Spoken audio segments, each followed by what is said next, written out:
નમસ્કાર ગુજરાત હવામાન સમાચારની અંદર ફરી એક વખત આપનું હાર્દિક સ્વાગત છે। આજે મિત્રો તારીખ થઈ છે 16 ઓક્ટોબર અને વાર થયો છે ગુરુવાર।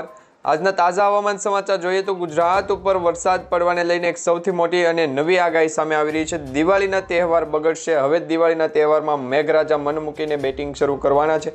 વરસાદ પડવાને લઈને સૌથી મોટા અત્યારના સમાચાર મળી રહ્યા છે કે ગુજરાતમાં હજી પણ આગામી 2 થી 3 દિવસ પછી વાતાવરણની અંદર જે પલટો જોવા મળશે। અત્યારે બંગાળની ખાડીની અંદર વાવાઝોડું પહોંચ્યું છે।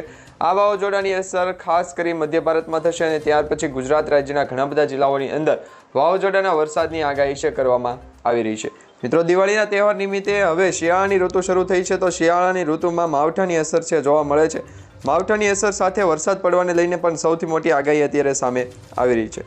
અંબાલાલ પટેલ અને પરેશભાઈ ગોસ્વામીએ કહ્યું છે કે ગુજરાતમાં હજી પણ આગામી 4 દિવસ પછી વાતાવરણની અંદર પલટો આવશે, એટલે કે 20 ઓક્ટોબર પછી ગુજરાતમાં વાતાવરણ પલટાતું જોવા મળશે। જેમાં દિવાળી જેવા પાવન તહેવાર ઉપર ગુજરાતના ઘણા બધા જિલ્લાઓની અંદર હળવોથી મધ્યમ તો અમુક જિલ્લાઓની અંદર ભારેથી અતિ ભારે વરસાદ પડવાને લઈને આગાહી છે કરવામાં આવી રહી છે। ત્યારે તમે જોઈ શકો છો બંગાળની ખાડીની અંદર એક ચક્રવાત સર્જાણું છે અને આ વાવાઝોડું છે એનો ઘેરાવો લગભગ 500 થી 550 કિલોમીટરનો દર્શાવવામાં આવી રહ્યો છે અને આ વાવાઝોડું વિશાખાપટ્ટનમ, ભુવનેશ્વર સાથે સાથે પૂર્વ ભારત છે અને મધ્ય ભારતના જે ઘણા બધા રાજ્યો છે એ રાજ્યોની અંદર ટકરાવવાનું છે। એની અસર હવે આપણા ગુજરાત રાજ્યમાં થવાને લઈને સૌથી મોટા અપડેટ સમાચાર સામે આવી રહ્યા છે। આજના વિડીયોની અંદર તમને દરેક આગાહી તમને દરેક માહિતી જણાવી કે ગુજરાતમાં વાતાવરણ છે એ શા માટે પલટાતું જોવા મળી રહ્યું છે। દિવસ દરમિયાન અને રાત્રિ દરમિયાન ઠંડીનું પ્રમાણ ખૂબ વધારે અને બપોરના સમયે ગરમીનું તાપમાન વધારે હોવાના કારણે વાતાવરણની અંદર 2 ઋતુનો એટલે કે મિશ્ર ઋતુનો છે અત્યારે સામનો થઈ રહ્યો છે અને ગુજરાતમાં પણ આ મિશ્ર ઋતુની અસર ઘણા બધા જિલ્લાઓની અંદર દર્શાવવામાં આવી રહી છે। એમાંથી આજે આપણે પ્રોપર જિલ્લા વાઇઝ છે આગાહી મેળવશું। સાથે ગુજરાતમાં વાતાવરણની અંદર જે પલટો આવ્યો છે પલટાને લઈને ગુજરાતના વાતાવરણ હવામાન સમાચાર છે શું કહી રહ્યા છે દરેક અપડેટ અને દરેક માહિતી તમને આજના વિડીયોની અંદર જણાવીશું।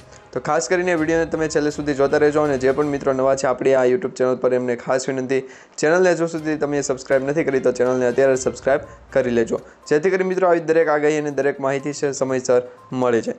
અત્યારે તમે જોઈ શકો છો દક્ષિણ ભારતથી નીચેના જે વિસ્તારો છે એટલે કે હિન્દ મહાસાગરની અંદર અહીંયા મિત્રો આપણો અરબ સાગરનો દરિયો છે, આ બંગાળની ખાડી છે, અહીંયા છે દક્ષિણ ભારત અને આ જે દર્શાવવામાં આવેલ હિન્દ મહાસાગર છે, હિન્દ મહાસાગરની અંદર લગભગ 5 દિવસ માટેની આગાહી દર્શાવવામાં આવી રહી છે, એટલે કે 20 ઓક્ટોબરથી લઈને 25 ઓક્ટોબર સુધી વાતાવરણ છે એ હિમ મહાસાગર એટલે કે જે બંગાળની ખાડી અને અરબ સાગરના નીચેના જે દરિયાઈ વિસ્તાર છે એ વિસ્તારની અંદર જે સિસ્ટમ બની છે એ સિસ્ટમની અસર ગુજરાતને મોટા પાયે અસર પહોંચાડશે, જેમાંથી ગુજરાતના સૌરાષ્ટ્ર વિસ્તારના વાતાવરણની અંદર પલટો જોવા મળી રહ્યો છે।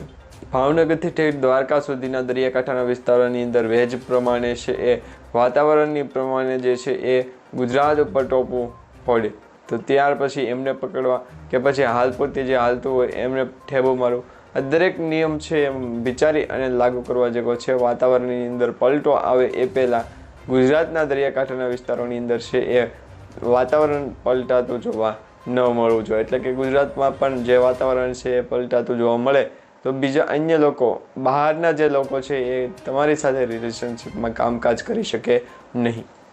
બાકી ગુજરાત ઉપર વાતાવરણની અસર છે એ ખાસ મોટી નથી, પરંતુ એમની જે અત્યારની આગાહી દર્શાવવામાં આવી રહી છે લાઈવ લેટેસ્ટ આગાહી પ્રમાણે આપણે છે દર વખતે માહિતી મેળવતા હોય છે।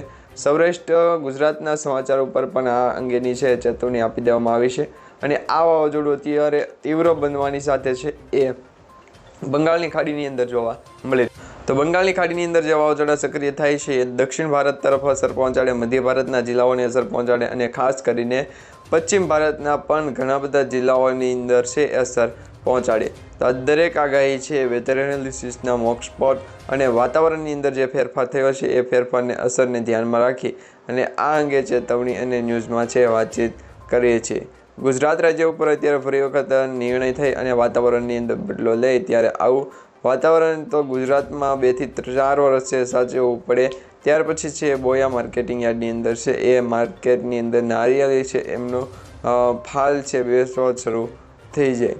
જો આ નિર્ણય છે ગુજરાતના અમુક ભાગોની અંદર લોકો છે લેતા નથી, અમુક જિલ્લાઓની અંદર હોસ્ટેલ છે એ પૂરી વાળતા નથી, પરંતુ અત્યારે ગુજરાત રાજ્ય ઉપર વેધર એનાલિસિસના એક્સપર્ટ જાણ્યા કે જેમને નોકરિયાત ખૂબ જ જરૂરી હતી એ લોકોને નોકરિયાત મળી ગઈ છે.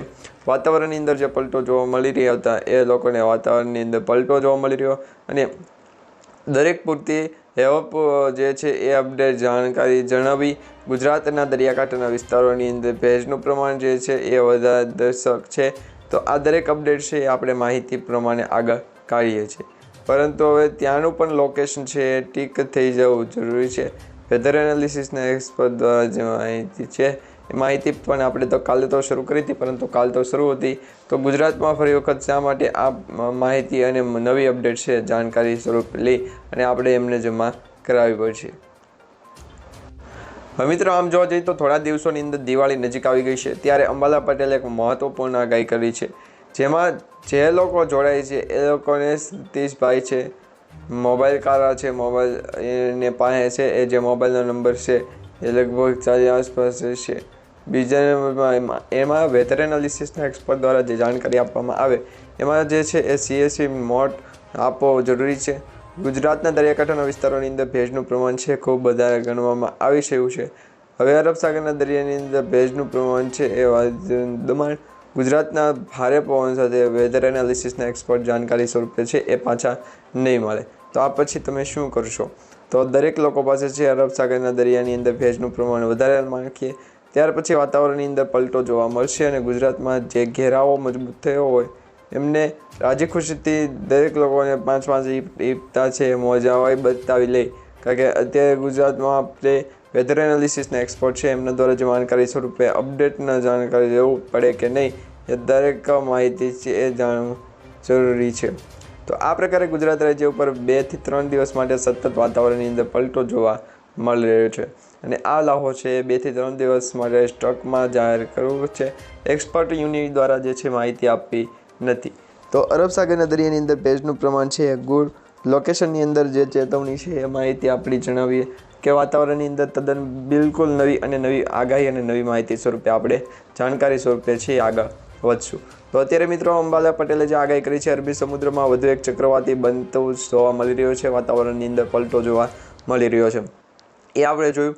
હવે મિત્રો અંબાલા પટેલે નજીકના આવનારા સમસ્યામાં દિલ્હી ખાતે સરકારી યોજનાઓ દ્વારકા યોજનાઓ હોય 2 થી 3 દિવસની અંદર વાતાવરણની અંદર પલટો જોવા મળી શકે છે, પરંતુ 2 દિવસ પહેલાં પછી વાતાવરણ જણાવીએ તો ગુજરાતના દરિયાકાંઠાના વિસ્તારોની અંદર ભેજનું પ્રમાણ ખૂબ વધારે દર્શાવવામાં આવે છે. તો આ પ્રકારે વાતાવરણની અંદર લોકેશન છે એ 2 થી 3 ડાયામીટર પ્લસ બનાવે કે નહીં તો એ તો જાણકારી સ્વરૂપે શુભમન ગિલની પાકી છે કે વેધર એનાલિસિસ એક્સપર્ટ છે એ માહિતી દ્વારા બીજા કોઈ અન્ય લોકોને છે એ ચેતવણી કરવા દેવા નહીં.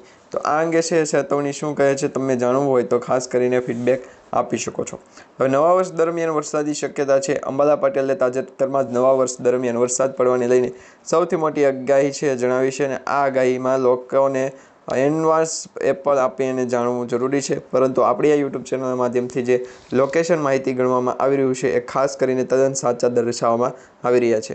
અને મિત્રો સાથે સાથે અંબાલા પટેલે જે આગાહી કરી છે એ મુજબ 26 નવેમ્બરની શરૂઆતમાં અરબી સમુદ્રમાં વધુ એક શક્તિશાળી ચક્રવાત બનવાની શક્યતા રહેલી છે, જેમાં માહિતી એવી મળી રહી છે 18 થી 21 ઓક્ટોબર વચ્ચે ગુજરાતમાં પણ ભારેથી અતિભારે પવનો છે ફૂંકાવાનું શરૂ થઈ ગયું છે. 2 થી 3 દિવસ માટે લોકેશન છે માન્ય ગણી આગળ નીકળવાનું રહે. તો આવનારા દિવસોની અંદર લોકેશન જે છે એ ગુજરાત ઉપર ભારે પવન સાથે છે ફિટ નહીં થયું, જેના કારણે લોકેશન બદલાવી જતાની સાથે વાતાવરણની અંદર ફ્રી આવતું, પરંતુ હવે લેમિનેશન ઓવ કોટેડ છે એ દર્શાવવામાં આવી રહ્યું છે અને આ પ્રકારની માહિતી છે એ ગુજરાતના અલગ અલગ લોકેશનમાં જોવા મળે છે. વાતાવરણ પણ સતત પલટતું જોવા મળી રહ્યું છે. તો આ પ્રકારે અરબ સાગરના દરિયાની અંદર ભેજનું પ્રમાણ ખૂબ વધારે દર્શાવવામાં આવી રહ્યું છે. વાતાવરણની અંદર સતત પલટો છે જોવા મળી રહ્યો છે, જેમાં માહિતી મળી રહી છે કે 18 ઓક્ટોબરથી લઈને 21 ઓક્ટોબર વચ્ચે ગુજરાતમાં ઘણા બધા જિલ્લાઓની અંદર ફરી વખત ભારે પવન સાથે વરસાદની સ્થિતિ છે આપણે ફિટ કરી દઈશું, ગોઠવી દઈશું. ત્યાં સુધી વાતાવરણ છે એમને લોકેશન સાથે અપડેટ જણાવવું જરૂરી છે. તો જેમાં મિત્રો અત્યારે અંબાલા પટેલે આગાહી કરી છે ચક્રવાતી દક્ષિણ ભારતના રાજ્યોમાં ભારે વરસાદ લાવવાની સંભાવના રહેલી છે. એમને દ્વારા જે વરસાદની આગાહી કરવામાં આવી છે એ વરસાદની આગાહીના કારણે ગુજરાતના ઘણા બધા જિલ્લાઓને ભારેથી અતિભારે પવનો સાથે વરસાદ છે એ જોવા મળી રહ્યો છે.